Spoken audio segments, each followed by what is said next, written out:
Well, welcome to Bible class. Obviously we can't do the traditional way, so I'm going to give this a shot. I put together a lesson plan um, based on what we've been going through in Chronicles because we've kind of had some people hit and miss over the last few weeks with spring break now extended. I thought I'd just kind of do a big overview of the kings that we've studied so far, and then we'll jump back in next week to finish up Chronicles. And then, depending on how long this thing goes, we may continue on and start our series on unoffendable. So, anyways, y'all bear with me. If there's something you like about this, don't like about this, please let me know, and I'll change it accordingly. But anyway, we can still have some class. So, here we go. So, what we discover, these are all the kings that I've got on here. So, you've got starting with David and Solomon, Rehoboam, all the people down there. So, what I did was I took the colors and I thought, okay, well, the people that, like you've got the case of David, where it's man after God's own heart. So he's all blue. He made his mistakes, but he never stopped serving God. So the red part is the people where they weren't serving God. So it directly opposed to him. So you've got some people, like Rehoboam and Abijah, they had their moments in there, but not a whole lot of good to say about them. And what's crazy is when you're looking at this, you'll see that you've got David and Jehoshaphat and then Jotham. Out of the 14 that we've got here, those are the only ones where it actually has them where it's just they were devoted to God the whole time. Had their mistakes, but they tried to do the right thing. So starting with Solomon, people talk about Solomon being the wise, he's the wise king, and yet, Solomon made some mistakes. You go back to when the whole thing started there in Deuteronomy, and God specifically says, don't marry foreign women. You're going to send you into the promised land. I'm giving this to you guys, but you're going to eradicate the people, the religion, all the stuff that's there. I'm giving that to you. But specifically, you cannot intermarry with them, right? They will turn your children away from you, and then there's Solomon right there, just absolutely proving the point. Nevertheless, he held fast to them in love. Sure enough, as he grew old, his wives turned his heart after other gods, and ultimately, there in 1 Kings 11:6, it gets down to where it says, Solomon did evil in the eyes of the Lord. The wisest guy ever, and he did evil in the eyes of the Lord. So also towards the end of his life, he ends up angering most of the people because beforehand he was using labor, slave labor, and after a bit he just said, you know what, everybody's going to be involved in the labor process. So anyways, so he dies, and Rehoboam comes in. So here's Rehoboam. Rehoboam's in about 17 years. He comes into office. And he's Solomon's son. So you talk about big shoes to fill. Grandfather was David, and so he comes in, and the people come to him. So now you've got Jeroboam, who's recently been in hiding. He finds out Solomon's dead, and the people come to Jeroboam and say, "Hey, do us a favor. Why don't you have a meeting with Rehoboam and let him know that, hey, we need things to lighten up." So he goes to him and he says, hey, your father put a heavy yoke on us, but, lighten the load and we'll serve you forever. So Rehoboam says, well, I tell you what, let me confer with my people, my council, and we'll get back to you. So he goes and visit with the elders, all the wise men. And they said, I tell you what, if you will serve them today, tomorrow, basically, they'll serve you. So just lighten up now, show a little flexibility, and you'll be good to go. Nope, rejected. So he says, I'm going to go talk to my high school buddies because clearly they know what's going on. And sure enough, the high school buddies come to him and say, lighten the yoke. No, do this. Tell them that my little finger is bigger than his waist. In other words, you got nothing. He's got nothing on me about being a tyrant. In fact, they go on to say, he scourged you with whips. I'm going to scourge you with scorpions. I've never been scourged with a scorpion. I'm not sure if that's really a thing. But anyways, I'm not sure what was going on at the time, but they thought that was a good idea. So sure enough, calls him back 3 days later. He sits down and has a meeting. He tells them all this stuff. And then the next thing that happened is now the kingdom is divided. So you've got the kingdom of Israel over there on the left-hand side. You've got the way it was, originally. And then after the fight, then you've got Jeroboam in the north and Rehoboam in the south. right off the bat, Jeroboam understands that he can't have the people in the north going to Jerusalem to worship. So he, right off the bat, he says, okay, I'm going to bring in a golden cow. Brought in two of them. He sets up one in Dan. He sets up the other one there in Bethel. And he tells the people, and this is what's crazy to me, he actually tells the people, here are your gods that brought you out of Egypt. It's funny to me that, they remember that they came from Egypt, but they don't remember how they got there. So how all that worked out, not really sure. But either way, now the kingdom is divided under Rehoboam. So Rehoboam goes away. His son Abijah comes in. Abijah was there all of about 3 years, and he had his moments, but all in all, not necessarily a great guy. It says, committed all the sins of his father, and his heart wasn't fully devoted to God. The big thing with Abijah, when you're reading about him, was God used him to defeat Jeroboam in a battle. In fact, it said he and Jeroboam went at it his whole life. So that was about the extent of Abijah. Okay, so Asa comes in. He reigns 41 years, and he starts off pretty good, right? He says, tell the people, seek the Lord. He goes up and he starts rebuilding the temple, and everything is going great. And then, anyway, so he starts making some bad decisions. Prophet comes to him and calls him out on it. Instead of being humble and instead of just doing what was right, he absolutely would not. In fact, he turned his back on God. Ultimately ended up getting a foot disease out of the deal, and instead of seeking God, he only wanted to seek his physicians. So that's how he decided to go out. So pretty bad deal. Jehoshaphat comes in. Now Jehoshaphat's one of the good ones, man. 25 years of reign, and he remained faithful to God. He fortified cities. He regained a lot of the wealth. On the other hand, he also decided to make an alliance with Ahab as king of Israel. You guys remember Ahab, about his house and how that was going to all turn out. But he made an alliance, both a military alliance and a family alliance, because his wife, Ahab's wife, was Jezebel, and they ended up, he allowed Athaliah, Jezebel's daughter, to marry his son Joram.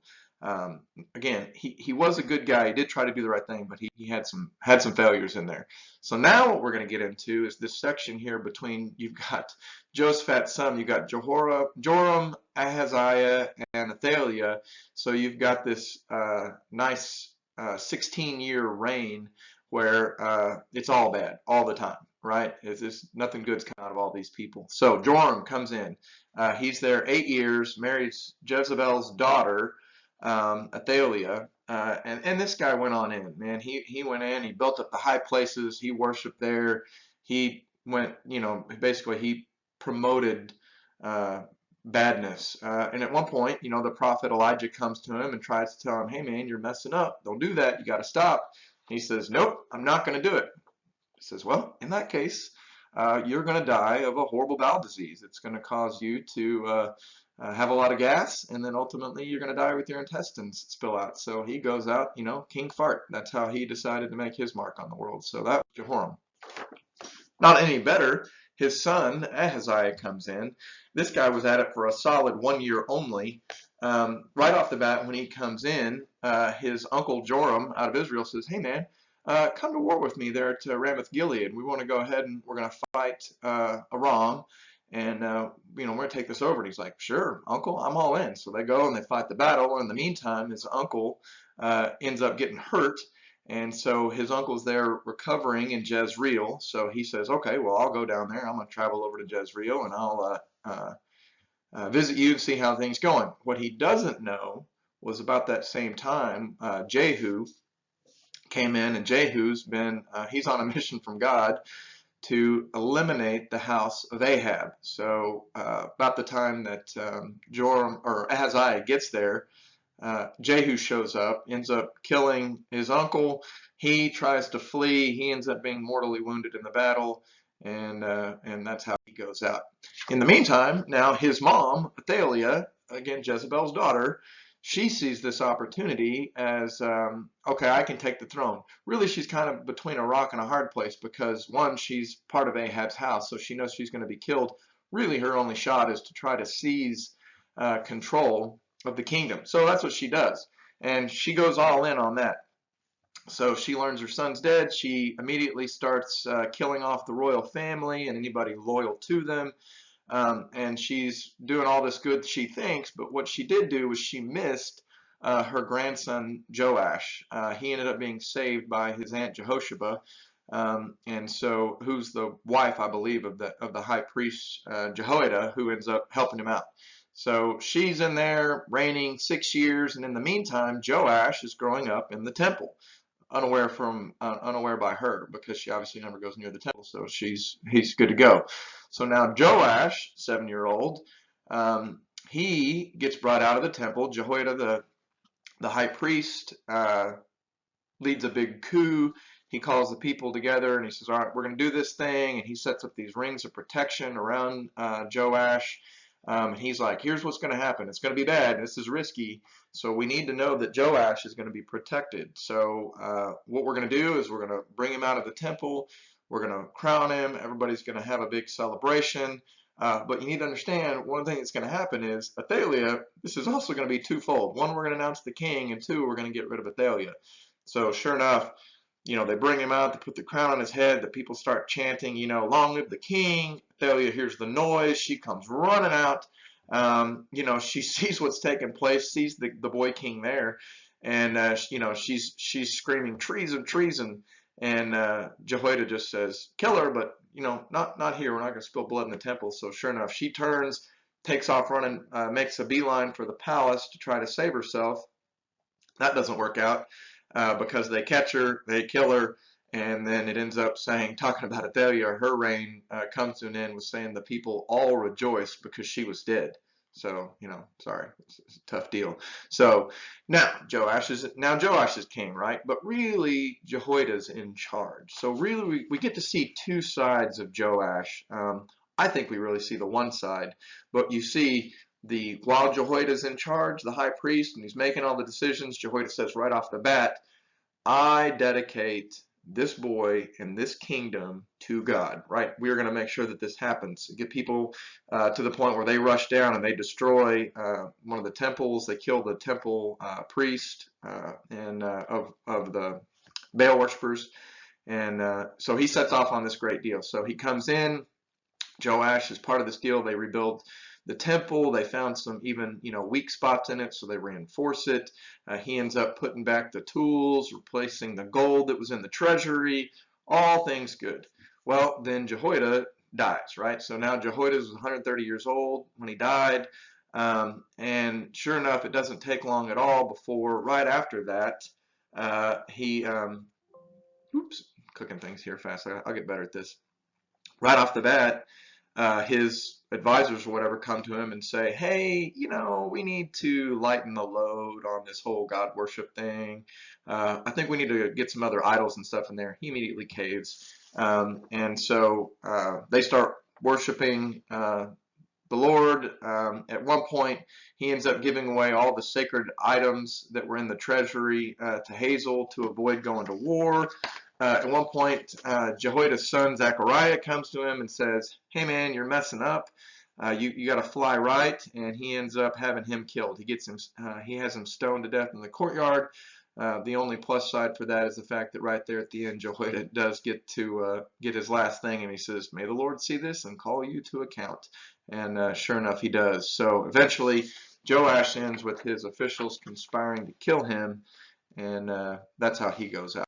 So now we get Amaziah comes in. Amaziah ruled 29 years. Right off the bat, he punishes the people who were responsible for the death of Joash. Amaziah is one of the ones that he started off good, right? He started off doing pretty good. He was devoted to God, but it says not wholeheartedly, right? And so, at the end of the day, you're doing some things that are good, but ultimately you're not all in. And that's where he was. Amaziah is pretty funny to me because, he decides he's going to go pick a fight with the king of Israel, right? What's his name? Joash. He says, you know what? I'm going to fight. So he sends him a letter. Says, hey man, let's throw down. Joash isn't intimidated at all, right? So he sends back another letter to him saying, I'm just not afraid of you. You really can't handle dealing with me, so let's not. That's not good enough. So he keeps provoking, keeps provoking. Finally, sure enough, it leads to a battle. During the battle, Amaziah ends up losing. They take Amaziah, they take him into Jerusalem. They end up knocking out this section of the gate there, the Ephraim gate, all the way to the corner gate. They break in, they get the gold, and they end up taking prisoners in the process. So, yay, Amaziah, looks like you did a good job on that one. Now, his son comes in, Azariah. Now, Azariah or Uzziah, in First or Second Kings, he's Azariah, and in Chronicles, I think he was Uzziah, but regardless, same guy.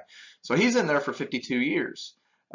Initially, same deal. He did what was right in the eyes of the Lord, and God gave him success. He fortified Jerusalem, right, built up these big towers.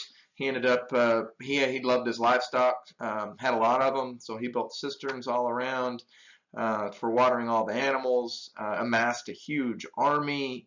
His big thing was farming, so he had the first, royal agricultural system going on, and things were generally good. The problem was he was good until he became powerful. Arrogance got the best of him. Being in charge for 52 years, that's a long time to have not a lot of it's a long time to be in charge and not have anything you say be questioned by people. And sure enough, it gets to him. He decides that he can do the job of a priest. So he not only goes into the temple, but he goes into the holy area. And see here on this altar of incense, he decides, and you can see here's the Ark of the Covenant. So you recognize where it is. He's standing in there. And sure enough, the priests come in and they're like, listen, we can't have this.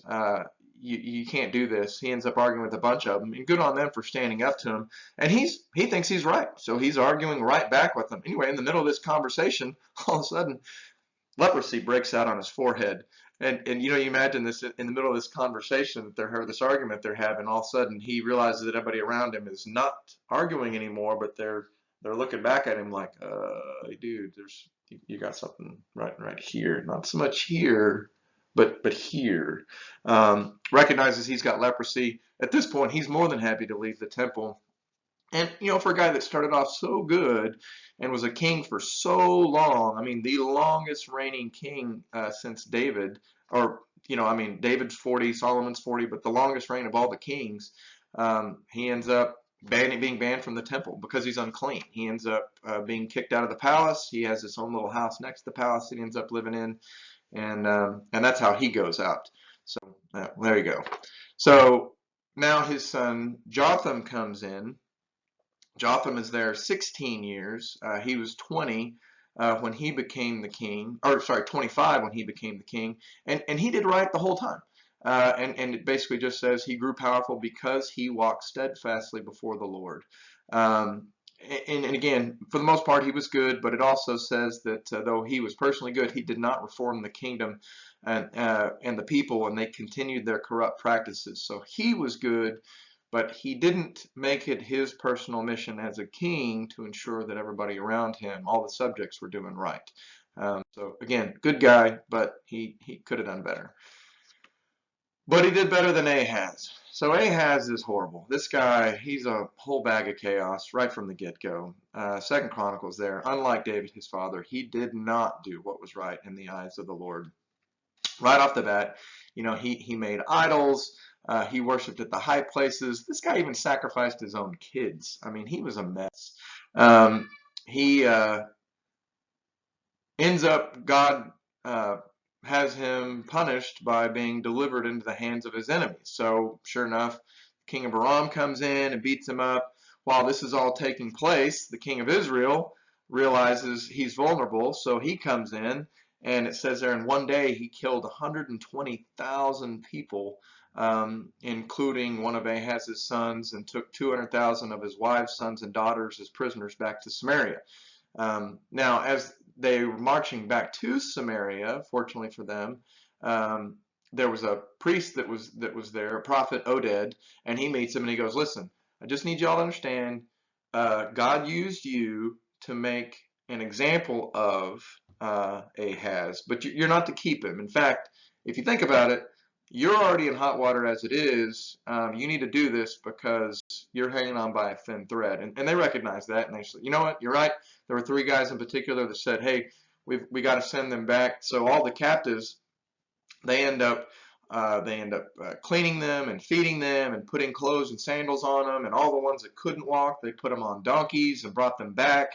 And so they get back and drop them back off, and they're like, okay, so the north goes back, they're good to go. But Ahaz is not finished. This guy, he just won't quit. Ultimately, he ends up against the counsel of Isaiah, right? We all know Prophet Isaiah. He ends up making this deal with Tiglath-Pileser III, right? That's this guy. He makes a deal with him and says, hey, I really could use some protection. And so he does.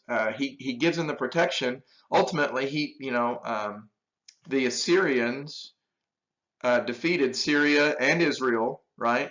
So, and then Ahaz becomes this vassal for the Assyrian king, and he's like, well, now I'm really subject to it. The problem with that was a couple things. Number one, there was a heavy tax is now levied on them, and number two, all those gods are now part of the society that's there, and he's got them right outside of his gate, which we're going to see in a little bit. That's what ultimately led to the downfall. We'll get to that probably next week.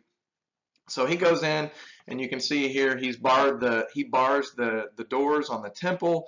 He sets up altars at every street corner. I mean, this guy went all in on bad. He just completely tried to stop the worship of God, and that's where we'll finish up today. So kind of, again, fast recap. Wasn't sure about the timing of all this, so tried to keep it about the same as it was in class, and then we'll go from there. Anyway, so kind of the application stuff. What really hit me was the summary of the life. Again, we're talking about the summary of the life of all these kings, and you've got really kind of 2 types. You've got, he did what was right in the eyes of the Lord, but not wholeheartedly. Of course, you've got the ones that were complete bag of mess. And then you've got you've got this where it talks about, I have found David, the son of Jesse, a man after my own heart, and he will do everything I want him to. I'm very concerned about the way God views me. That is something that I think about quite a bit, and it's something that I think we should all think about. How does God view me? And I get to the end of my life, and when my what's going to be written on my gravestone, and I'm not talking about the one here on earth, is it going to be, he was lukewarm? Because lukewarm kind of terrifies me. I don't want to be lukewarm. I would much, rather be the man after God's own heart. So then it's kind of okay, well, how do we get there? Well, the first step is recognition that God comes first. No other gods before me, and he talks about everything from you can't serve any other gods, and he's not talking about Baal. I don't think any one of us has a golden calf inside of our house that we get down to. If we do, please call me. We need to talk. But we do put other things in front of us. Or in front of God. We do put our work there. We do put our wealth there. Anything that you are devoting your time to that's more than God is something that is in your life that's more important, right? And you gotta recognize right off the bat, we have to put God first. And again, I just put some scriptures up there to read through all this importance of why that is. Okay. The other part of that is, and if you look back through the Kings, the thing that hit me was correction, openness to correction, and humility. There's no downside to this. There's no downside for humility when it comes to God, and there's no downside to humility when it comes in your relationship. You think about how many times husbands and wives that we get into trouble with our spouses because we don't have humility. We insist that we're right. And it's not easy. Lots of times, psychology, we're going to link our wrongdoing with failure as a human being. And that's not the case. That's not a direct connection. There's no tie there. We are human and prone to failure, but when we do fail, it doesn't mean that we are, we as ourselves are failures. We messed up. We should be able to, in a loving way with our spouses and our friends and our fellow church members, our believers, we should be able to go to them and say, the way I see it is you've messed up. Whether you have or not, you have to have that humility to say, okay, let's talk about this. One of the things that hit me a few years ago was, if you find yourself arguing with a brother or sister at church, you may end up arguing with God. Just because you believe your opinion is right or you think that you're on the right on a particular issue doesn't make it so. That recognition right off the bat that maybe I'm making a mistake, maybe I'm not viewing things right. Um, that's a good opportunity to open the dialogue, and it doesn't shut people down. When someone comes to you and says, "I've got this issue," and you're willing to listen to them, it makes it better and it makes it easier, and this is how we get along and go along. But again, right out of the Bible, clothe yourselves with compassion, with kindness, with humility, with gentleness, with patience. Be humble and gentle. And then one that what hit me for today, what I just thought it was kind of funny. Again, just look at what's going on right now. If my people who are called by my name will humble themselves and pray and seek my face and turn from their wicked ways, then I will hear them from heaven and I will forgive their sin and heal their land. You even think about what's going on right now around the world. Could view this as a wonderful opportunity for a revival. But it starts in the house. It starts in yourself. It starts with inside. It starts with you saying, God, I want to, think about the things that you're doing wrong and say those out loud. God, I'm wrong for this. I'm wrong because I'm doing this and this and this. Say them out loud and then ask forgiveness for them. Pray with your family. Start in that household. And again, we're around our house right now, our household. Now's the good time to make things right within our house. This is a good time to reset. And then ultimately, how we get there to the point where okay, I can hear that counsel, I can hear the voice. Maybe it's not going to come from a person. There's no better place for that to come from than the Holy Spirit, right? We have this telephone system, right? This communication device that we have with God, this Holy Spirit. The way you get a relationship, it's time and it's communication. You don't know someone if you're not around them, and it's the same with God. The only way God is going to have a personal relationship with you is if you spend time with Him, reading His Word and asking Him when you're praying, God, I'm going to sit down, I'm going to read the book of Mark or Acts or whatever it is. Please speak to me, speak to the Holy Spirit inside of me. And then when you're done with that, when you've got your time of reading, then turn and pray and talk to God, and not just a list of what the things I need, a list of gratitude, a list of just talk to Him.